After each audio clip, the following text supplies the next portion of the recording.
Install করতে চাইছিলাম, but install পুরোপুরি কমপ্লিট হওয়ার আগেই আমার এখানে এই লেখাটা আসলো, আসার পরে অ্যাপসটি ইনস্টল হলো না, স্টপ হয়ে গেল। শুধু ইনশুট অ্যাপস নয়, যে কোনো অ্যাপসে এটা হতে পারে। অন্যান্য অ্যাপস আমার ইনস্টল হয়, কোনো সমস্যা নাই। কিছু কিছু অ্যাপস যদি ইনস্টল করতে চাই এই সমস্যাটা লেখা আসে।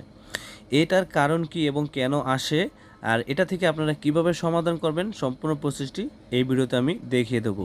মূল ভিডিওতে যাওয়ার আগে সবার কাছে ছোট্ট একটি রিকোয়েস্ট, আপনারা যারা এখন অবধি আমার চ্যানেলটি সাবস্ক্রাইব করেননি, আমার চ্যানেলটি সাবস্ক্রাইব করে রাখবেন এবং সাথে থাকা বেল বাজিয়ে রাখবেন। তো প্রিয় দর্শক, কথা না বাড়িয়ে শুরু করছি সরাসরি মূল ভিডিওতে। এই সমস্যা যদি কারো চলে আসে, যদি কেউই গুগল প্লে স্টোর থেকে অ্যাপস ইনস্টল করতে না পারেন, ক্যান নট অ্যাপস ইনস্টল এটা লেখা আসে, তাহলে আপনারা যে সমাধানটা করবেন আমি স্টেপ বাই স্টেপ আপনাদের দেখিয়ে দেবো। জাস্ট আপনারা আমার ভিডিওটি ফলো করুন এবং দেখুন কিভাবে সমাধান করতে হয়, তারপরে আপনারা ট্রাই করুন, 100% আপনারা সমাধান পেয়ে যাবেন। তো প্রিয় দর্শক, প্রথমে আপনারা যে কাজটা করবেন, আপনারা চলে যাবেন আপনার ফোন থেকে